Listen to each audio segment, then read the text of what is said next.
What's good? Gonna make a video today. I know I probably should have done this a lot more in the past, but I often say, forget it, and then I'll keep going on with my day. And what that thing is writing things down in a notebook when I get an idea of topics that I want to talk about. It's like I've always been so compacted for time. Like I know that I could take time to write down things that I'm thinking about so that I can remember to talk about them in a video. But I don't, because like I was just saying, I mark it mentally. Before I even think about it, before I even get it deep into my thoughts, I just dismiss it as irrelevant or not important. Like sure, I could make a video and talk about it, but what value does this YouTube channel generate for me, right? Nobody's interested in the topics that I talk about. Actually there are, and they're all over the internet, to be for real. The topics I talk about are all over the internet, and there's tons of YouTube channels talking about the same things. My channel just does not get pushed. And I realize that part of that is because I for years have tried to be a good speaker on videos, and it's hit or miss whether what I'm articulating comes out correctly. I'm fully aware. I'll go back and listen to my videos, and I'm saying a word, and that word is not what the word I was thinking in my head, and so or I realized that my thoughts didn't come out the way I was thinking them in my mind. They didn't come out that way. They came out another way. And so I only have technically basically a high school education too, and I grew up around a bunch of uneducated, stupid people. And so if I would have been more exposed to the world, relationships, had more relationships and connections and stuff, my vocabulary would be way better. I would have overheard those words through osmosis, over time. But, so I'm stuck at a certain level. It's weird because I know that I'm intelligent and I know that I'm smart, but I'm also aware that where I lack and why I lack, right? And so I wanted to get into this video. I'm 3 minutes into this video. You're still watching. I haven't even gotten into the main topic, but yeah, I was going to talk about several different things that I wrote down, because today I was like, man, I just want to write these down and make a video and make some statements about these things, right?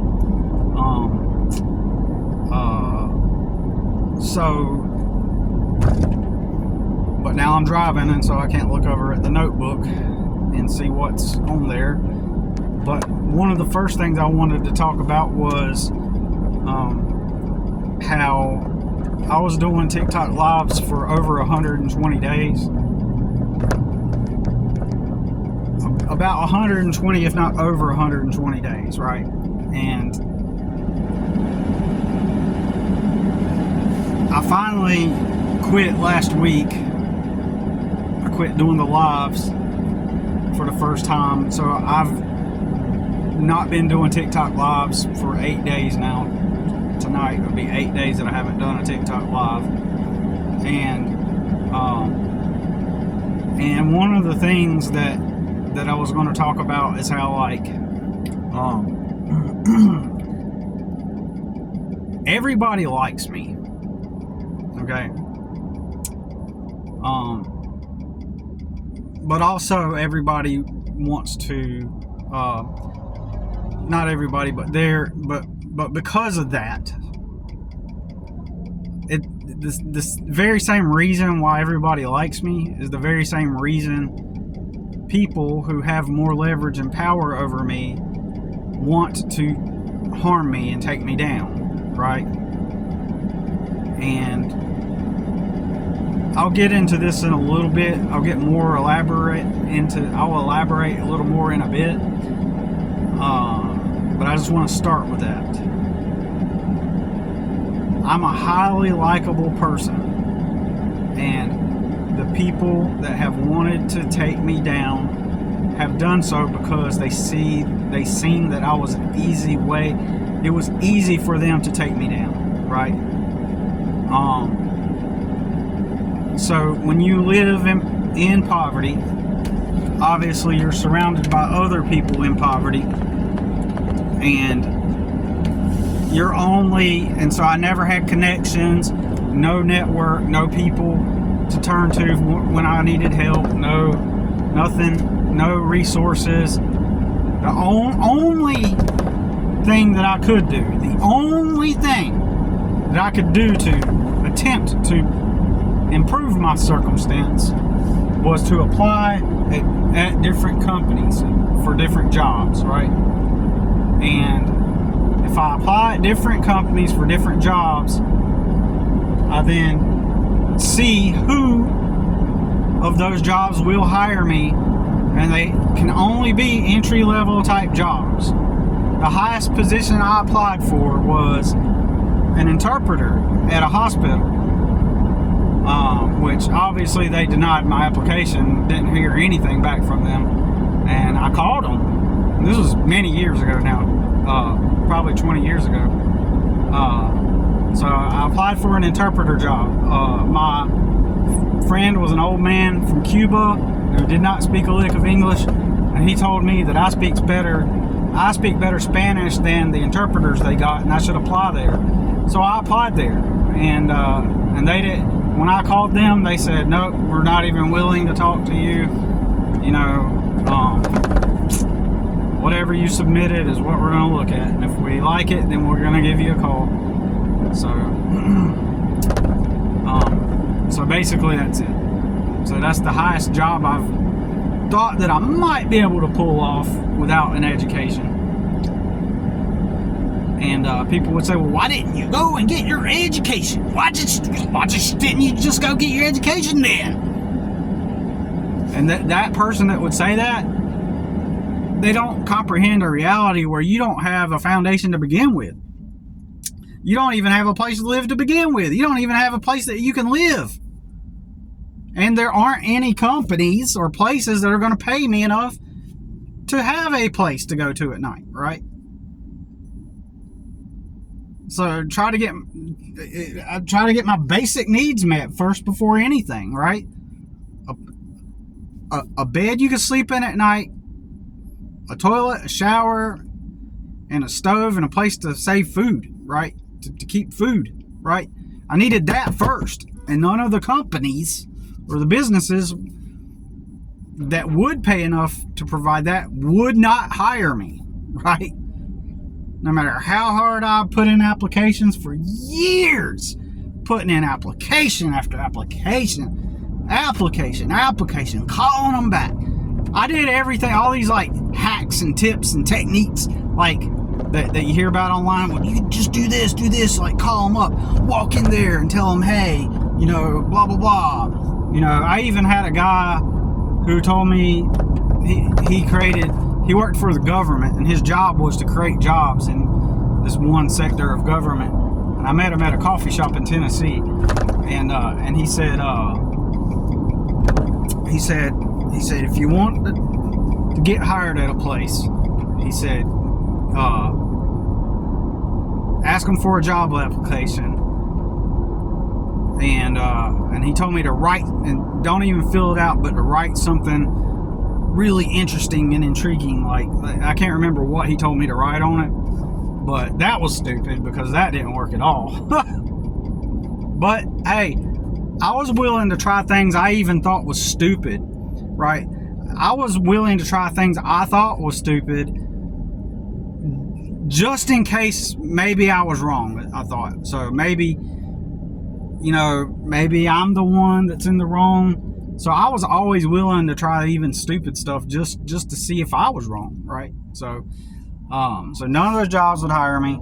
And so the problem is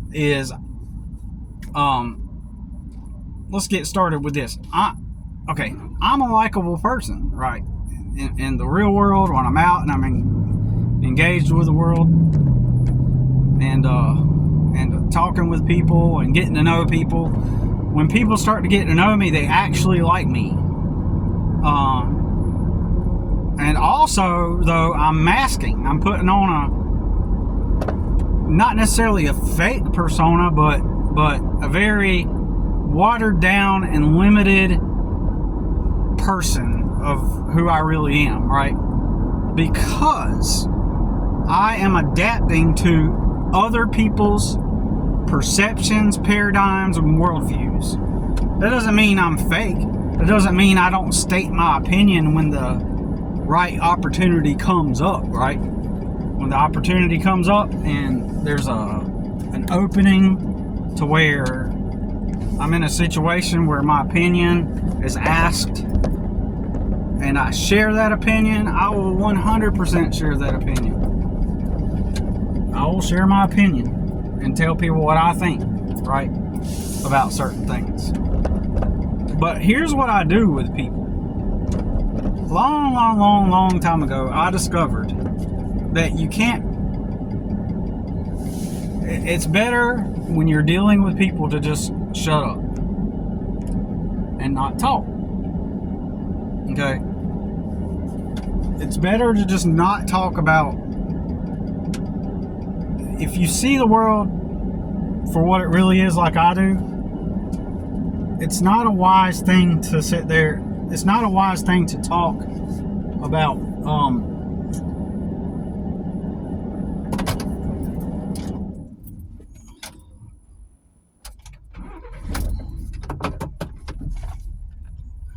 so I'm gonna move up because that looks like my friend's wife, and I don't that vehicle looks like my friend's wife's vehicle, and I don't want to be like, it's kind of awkward. But yeah, so yeah, when I'm talking with people, I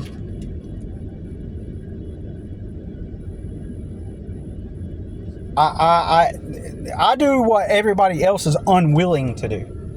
See, everybody else wants to quickly offer you their advice. Everybody else quickly wants to offer you their take. And especially with me, because I'm in this low position in society, like I'm a low socioeconomic level, I don't have anything. So people are always quick and ready to give their input on what I need to do and what I should do. I even made a post yesterday, a screenshot of this lady from TikTok, and it's inevitable to talk about my circumstance and situation. And here's why: because I don't have anything else to talk about, right? Especially when I'm talking to the average person, right? The conversation, it's another thing about poverty. I always say you can't hide your poverty, even if you try. And the topic is always going to come up. No matter what you try to do to avoid it, life just happens in a way where you're forced to have to talk about it. At times, it's the only thing you can talk about because it's the only thing that's happening. It's the only thing that you have to deal with in your life. So the topic comes up. So this lady I've been talking to for about 6 weeks now, maybe 2 months, who comes on my lives, sends me a message and tells me, I think, my opinion is, she just offered this unsolicited too, that you should go work for a company, and then you'll be able to afford the houses that I recommended to you.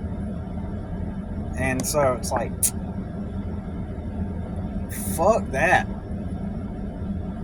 right? Fuck that. fuck that. Even if, I guess it just depends on the circumstance. If it was an actual decent place to go work, and I can work around people, and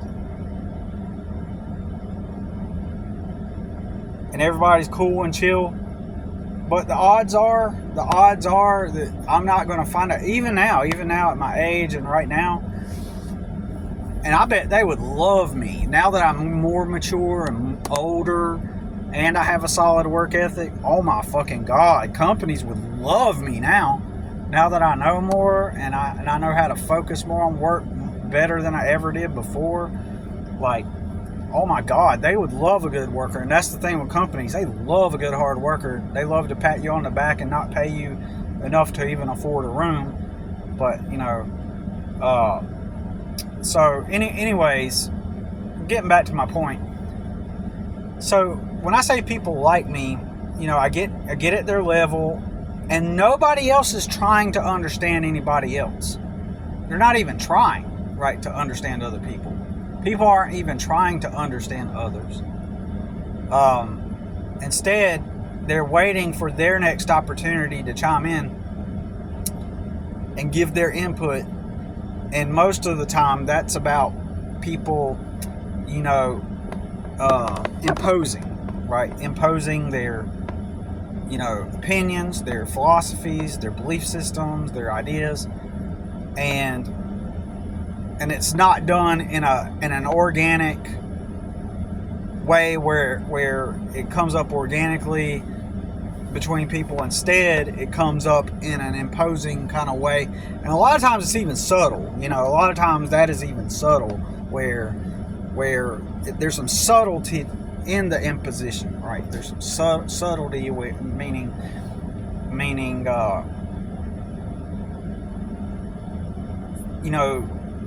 they'll attempt to do it lightly, but even then, that's just a form of, in my opinion, mild level energy consumption of somebody else, right? It's an energy suck, because what they're really doing, even if it's subconsciously, is they're trying to show you that, or in this instance, show me how their idea is superior, or once Billy recognizes their beliefs or their point, then it makes them feel good about themselves. Don't get me wrong, it's always good to share something with somebody, and then if they agree with you, or they take what you've shared and they use it, that's a pleasant feeling, right? It's a pleasant, enjoyable type of thing to do when someone has been seeking the answer to something, and then people offer their advice or wisdom. It's okay to, in a setting where it's mutual and that rapport has been built between the two or more parties, in a way where the person receiving said advice feels open to receiving it, and then they use it, and say that you're the one that's sharing the advice within that context. You're the one that's sharing it, and you share it with them, and they take it in, and they're like, oh yeah, okay, and then they use it, and you do feel validated, and that's good. But you were never in it because at some deeper level it did something for you to fulfill you, right? Like, which makes you feel better and more secure in your belief systems, and it's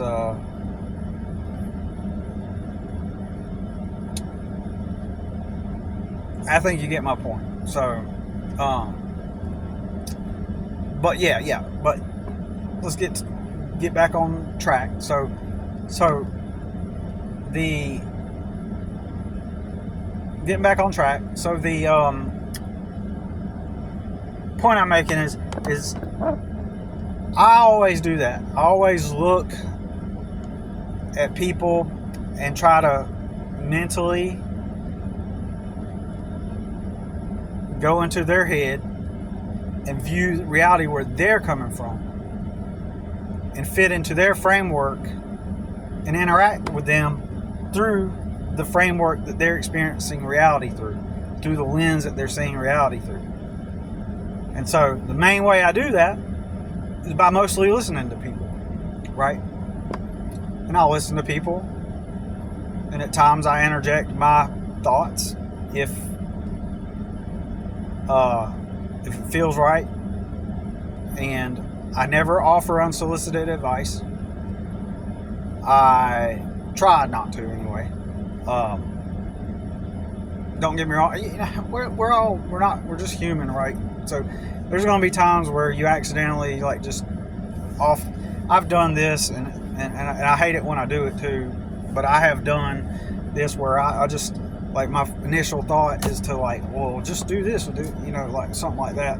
But I've kind of felt bad when I've come across as if I'm trying to give unsolicited advice. I've not on purpose, not in the way that I'm talking about where you're trying to get something from somebody, but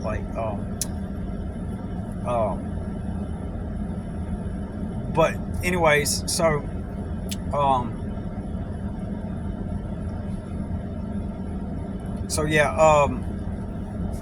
getting back on track. So what happens is if you're listening to people a lot, you ask them how their day's been, and you keep it on their level of understanding. And when you're someone like me, you've practiced this for decades now, right? You've practiced this for decades, and so you easily learn to read people, where they're at, where their mindset is at, the paradigms that they experience life through, the lenses of reality that they see the world through. Like, you are aware of what they are experiencing, and you are also aware that they're unaware that others don't view reality through that same mode of existence, right? And so people either ignorantly or selfishly are not trying to understand you, right? And like on my TikTok lives, it's just basically me listening to a bunch of people mostly, and it's just a bunch of small talk, and it's a bunch of sitting around, and it's the same small talk every day, and we're just talking about nothing really. And I might tell a story or something or about this or that, and then they might tell a story about something that happened to them or this and that. And frankly, I was thinking about this, like what we're doing was we're sitting around and talking like women do. We're just talking like women, right?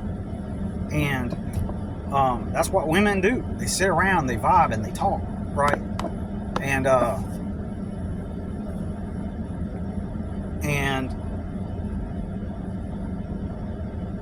why I didn't do anything creative on TikTok was because I just don't have the resources to do what I would want to do. I really don't. Or the time, right, to do what I really would want to do, leveraging social media. I don't plan to become a TikToker. I don't want to be a TikToker. I'm not trying to be famous on TikTok. I'm not trying to get on TikTok and make a career out of it. Nothing like that. But I would leverage all social medias to build my personal brand up for whatever creative endeavor that I'm looking to do. And on my TikTok, I am at some point hoping to leverage. I see TikTok, it's like I got a toolbox, and that's just a tool in the toolbox. Excuse me. So that's all that is. So, but everybody on there likes me, right? The small handful of people that I've accrued, they really like me, right? And that's the problem. It's good to have people that like you, but I have to enter into their world. And so to them, it feels like, man, this is so great. We're vibing. We're just having a good time. And we're connected and we're like we're friends, we're this, and it's like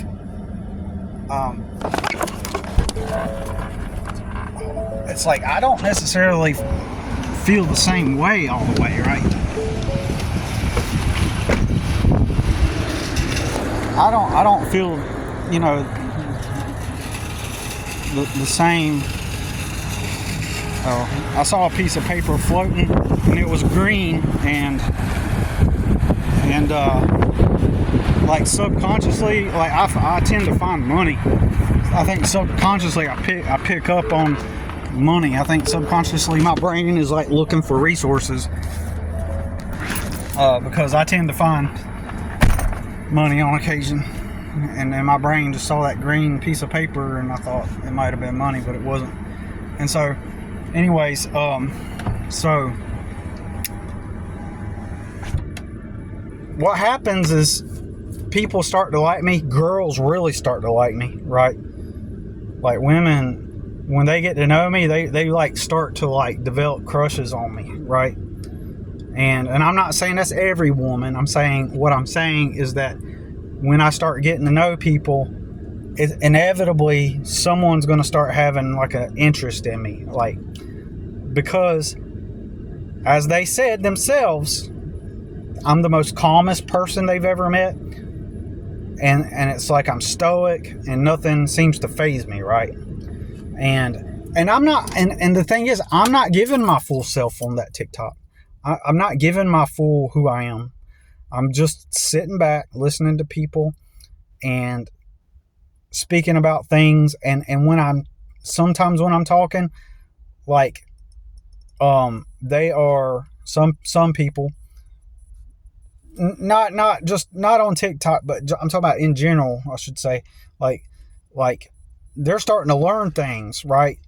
And it's like, so therefore it's not a mutual back and forth, because they're learning things from me, right? So it's not a mutual back and forth, because now I'm teaching, technically, or by accident. I'm teaching. I'm making people think in ways they've never thought before. But there's no, like, I can't just have the conversation with them, you know, about the things I'm into, or things I value, or things that I'm about. And even on this one TikTok live, this lady that comes on there often, like every time I get on live, you know, she put herself on the big screen, or, you know, on the box screen to talk, and you could tell that she's overweight, and she goes like this.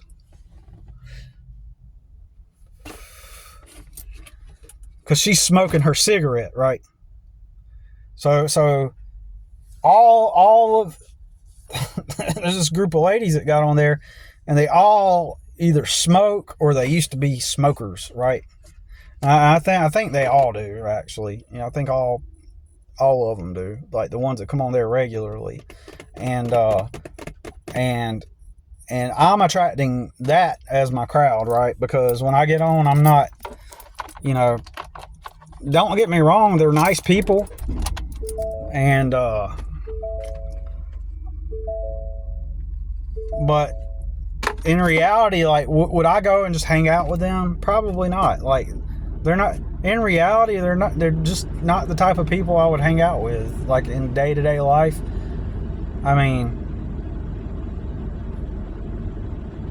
they're just not people I would hang out with, because there's no mutual back and forth. Because and they want to get together. They started making plans that we're all going to get together, and we're all going to go, like, everybody that gets on is going to meet up somewhere. They all started talking about, like, one day when we all need to meet and stuff, and it's like, what are we going to do? Sit around and talk and small talk like we're doing? Like, I've built a micro group of people based on just sitting around and doing small talk, right? Nothing deep, you know, nothing of interest of what I'm into. And, like, if I talk about the things that I'm into, for them, it's just like, oh, that's interesting that you're into that, but there's no actual mutual back and forth in our discussions, right? But what happens is people start liking me, though, because I listen to people a lot, and then I'll do something funny, or I'll talk about something, because people living in those paradigms, they haven't thought outside of those paradigms ever, because they're programmed.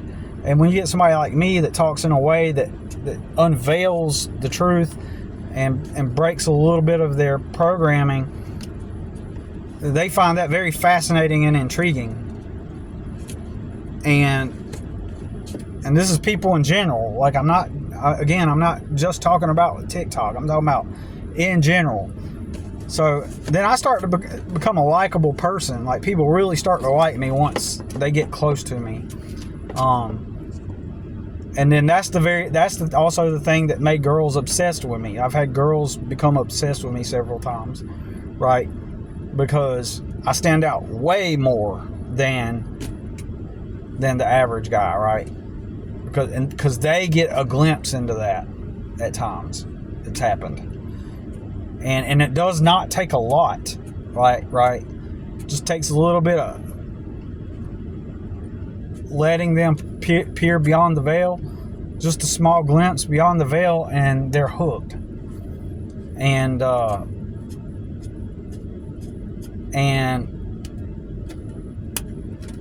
it's like,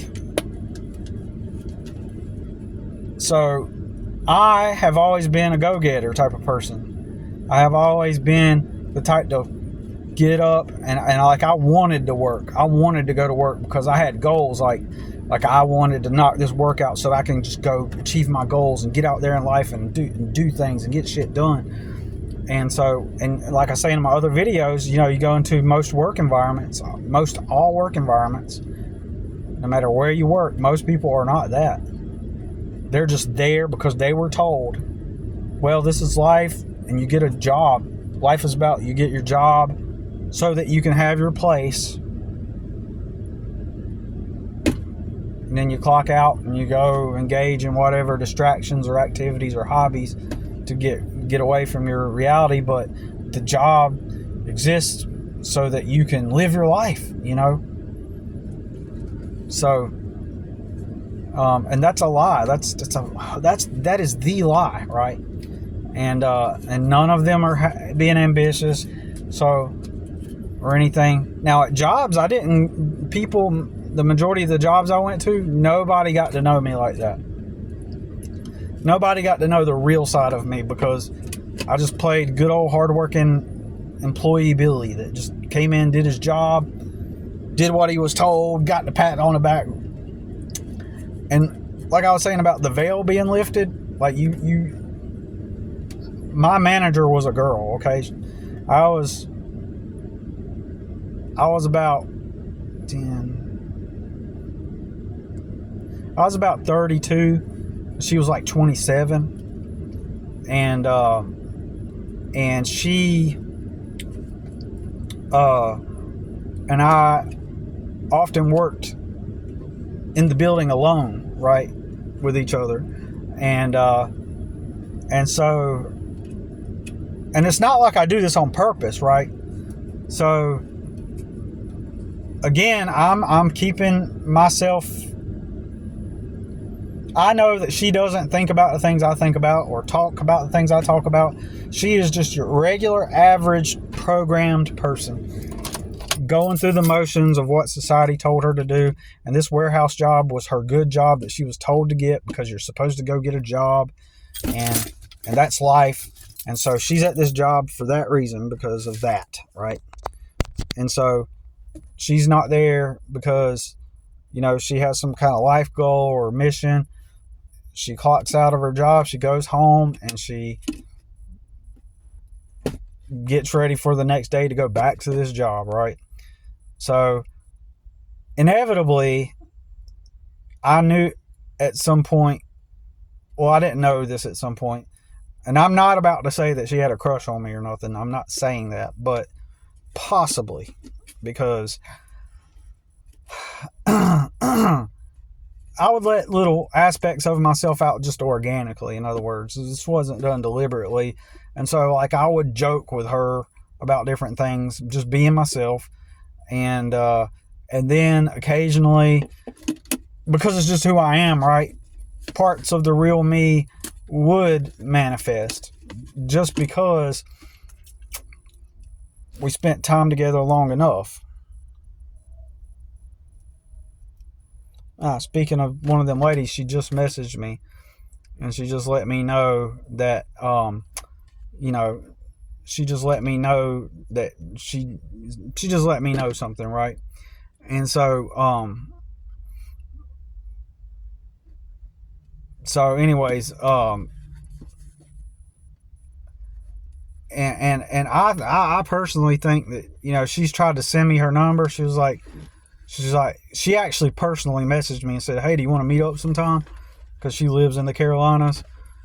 And she sent me her number, and then she's like wanting me to come, like she's offering to, like, for me to go, like, to help me look for, like, places to rent. And this is why she says she, offers to, like, work for a company, and that way I can get a place, and whatever down there cheap based on your income and all that shit. And as I've mentioned in the video just days ago, that is the trap. You get working at the place, and now you got this place that you rent, and now you're stuck, and you're not moving out of that. But you're supposed to say, well, this is it. I've made it. I've achieved the dream. Like, anything else beyond this is just extra.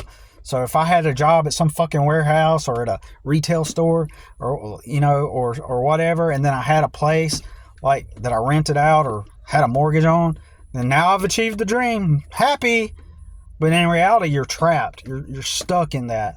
And there's no moving forward. You don't even have goals. You just wake up every day to do what your authority figure tells you to do, and they label that as being a responsible adult, right? And that's a lie too. That's the way they guilt you into forming families so that you can get stuck into the system. See, families are weaponized. The whole idea of starting a family and all that becomes weaponized, and it works because everybody falls into it, including myself. Including myself.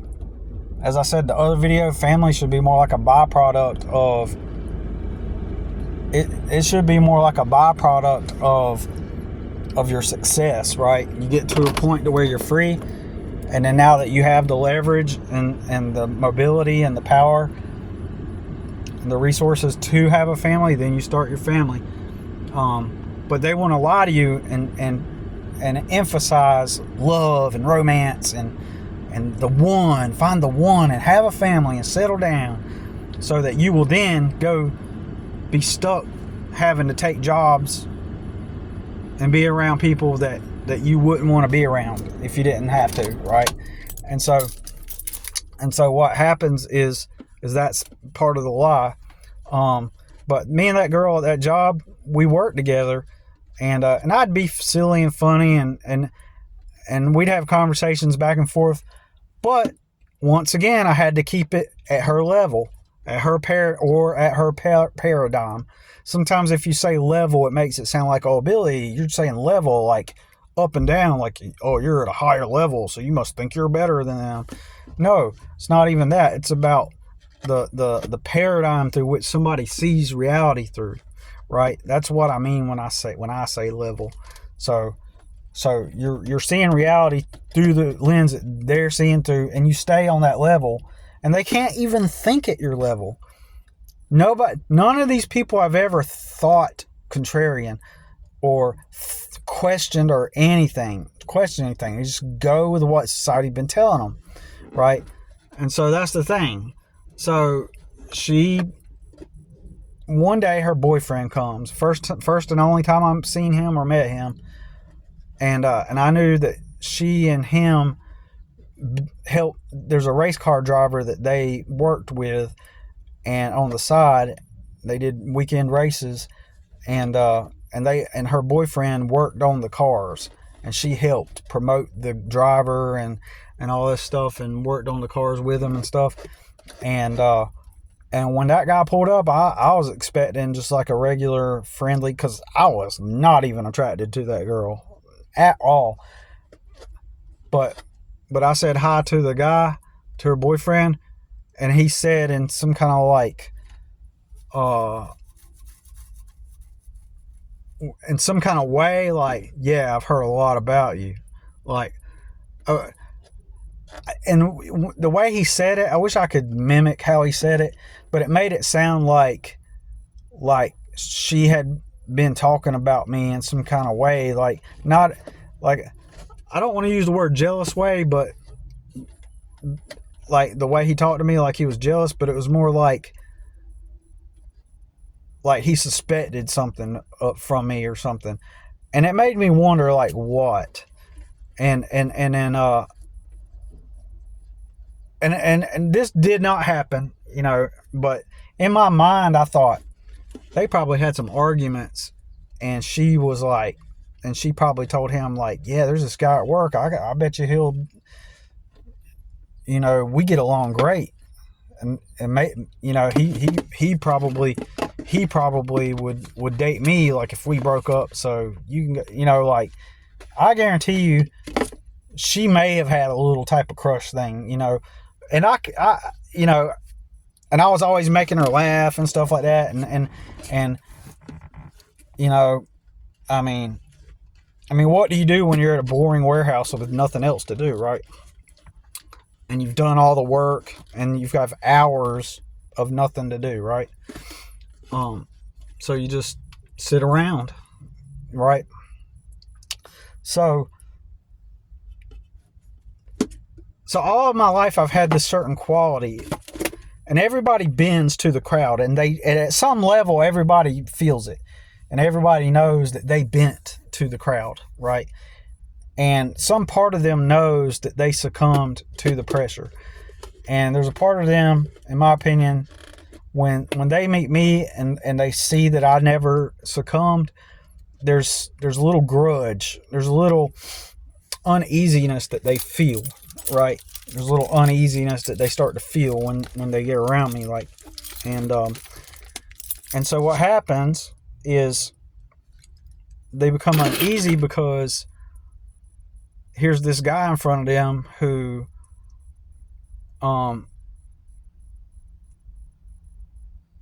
there's this guy in front of them who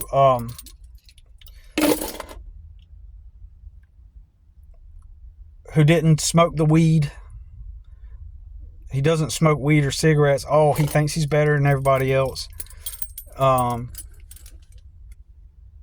Like, at some level, they feel like he didn't bend to what everybody wanted. You know, it's an unspoken feeling, like they've never encountered it, because they know that everybody else just kind of bent with the crowd, and so this creates a lot of resentment, hostility from people. My son's mom, when I met her, she was very young. She was 19, and I was like 24, and so we had a 5-year difference, and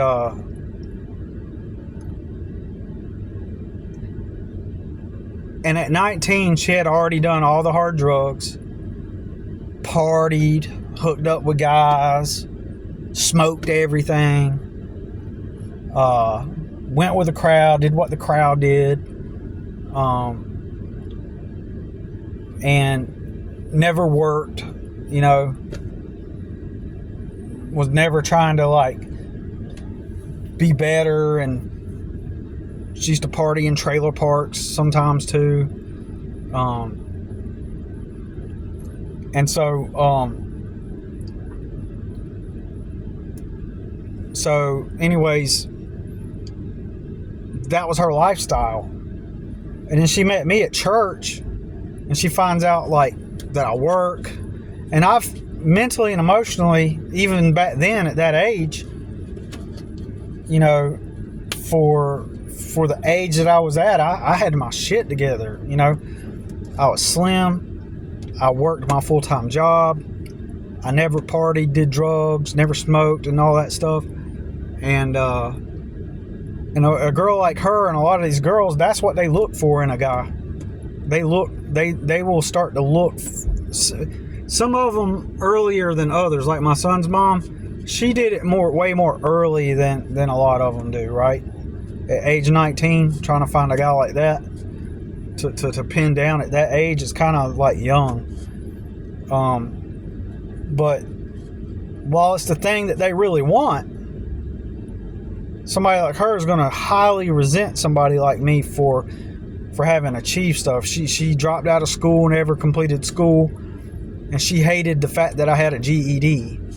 Like, when we split up, she made sure to find my copy of my GED and go, you know, destroy it or lose it. Probably threw it away in the garbage. She made it at a point. You know, I had worked hard and I had bought a couple of guitars, right? And I used to play guitar, you know, as a little side hobby, whenever I had the chance, you know. And she deliberately broke those. She didn't break them in like some kind of fight or something like that. I mean, it probably was during some kind of tension or time when we were fighting, but she even confessed to her aunt that she deliberately broke my electric guitar. Because why would she do that? Because she knew that these were things that I had worked in for, that I had invested in. Like that acoustic guitar, I put it on layaway, and each week I would come and I would put some money on my guitar until it was paid off each week. And then same with my electric guitar. I got it no interest on credit, no interest, and I made my payments and I paid no interest, and I completed that goal, right? And, you know, somebody like her, they don't have the discipline to do anything like that, you know. So here I am at a young age. I've been working steadily, technically. I've acquired some physical things, right? You know, like in her eyes, like, man, he's got his shit together, but she don't at all, and she knows it. And people like that hate people like me, and that's why they've sought to destroy me over the years. All these people, you know, in some way. And most of the time, it's not that they go and they try to destroy you.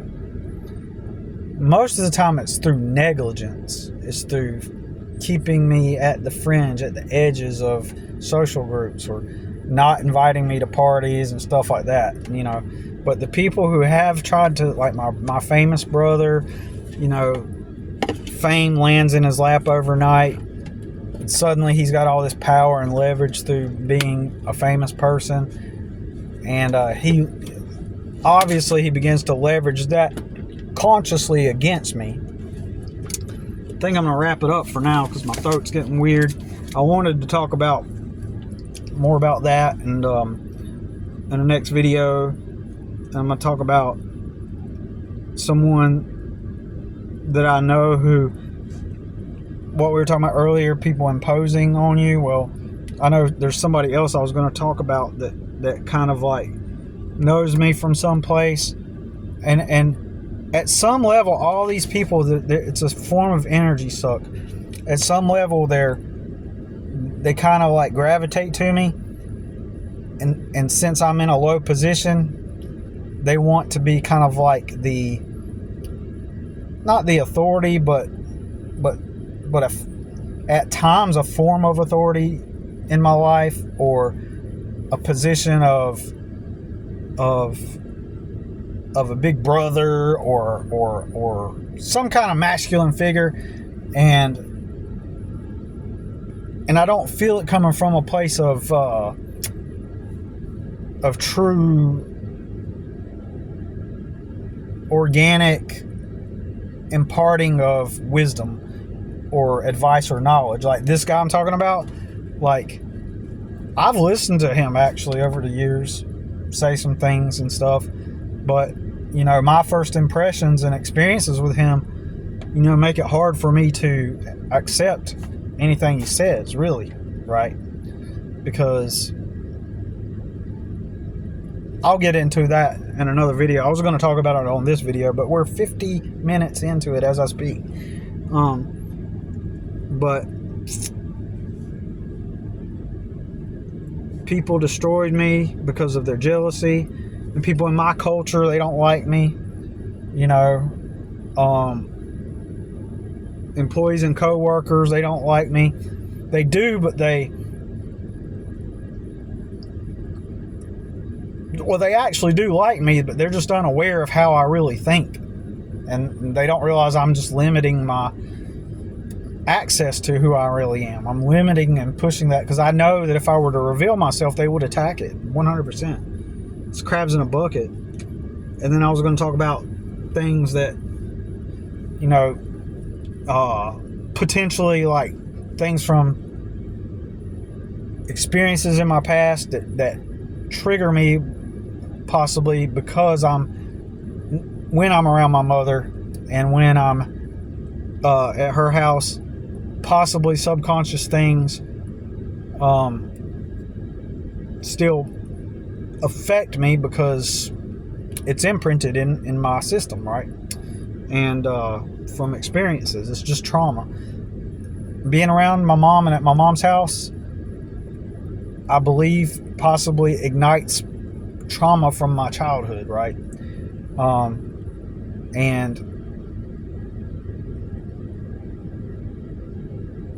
And that's something I have to be aware of. And letting go of something and forgiving something is different from still having parts of yourself that have been traumatized, if that makes sense. Just speaking from a neurological, physiological perspective. Neurologically and physiologically, if you experienced a trauma and you're back in an environment that's similar to that, it can ignite those things, right? And even if you've forgiven them, right?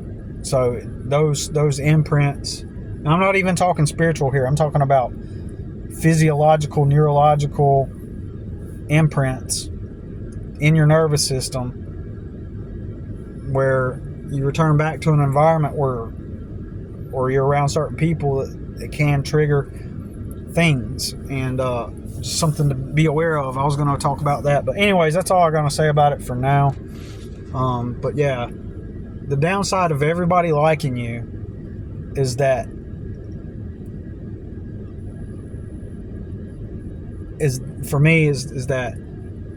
like I can't be myself. They are liking a limited version of me because they can't even come into my framework or paradigm, either out of ignorance because they can't, or they don't choose to or don't want to. And so they get a limited version of me, not a fake version, but a limited version of me, and it's not the full version of me. And if I was around people that I resonate with, that have the same belief systems as me and vibe with me, then that would be an organic back and forth. If I can be around people that are smarter than me, that have, some wisdom and advice from their experience that I can apply towards my life, right? If I'm around people that have actual things that I can benefit from through their experience, they're smarter than me, or we're on the same level, or seeing through the world through the same lens, then we can have discussions and talk. But I've not necessarily found that, right?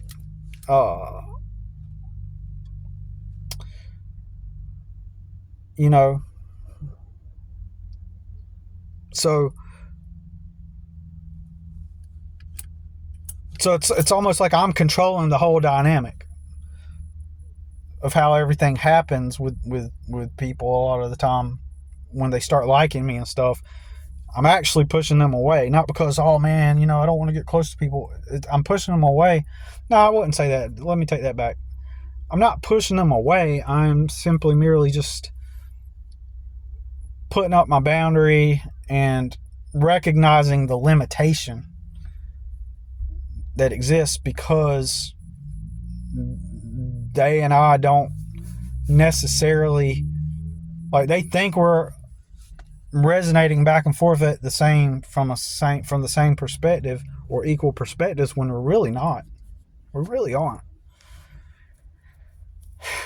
And so then they start to like me, and then now they think that, like, we have so much in common. They'll even think, I really have had people say, man, Billy, like, we got so much in common. I never met somebody I had so much in common with. We don't have anything in common. I've literally had that. I've had girls like me because they said we got so much in common. No, we don't. We literally don't. We literally went down totally different paths in life. We have the same different values. You don't think like I do, but in their heads they actually think that we both share all these commonalities, and it's like, what are they? Especially like when girls like me and they've partied, they did all the drugs and stuff, and now they're off the drugs, and like they, and it's like, really? You really think that we share mutual commonalities? Like,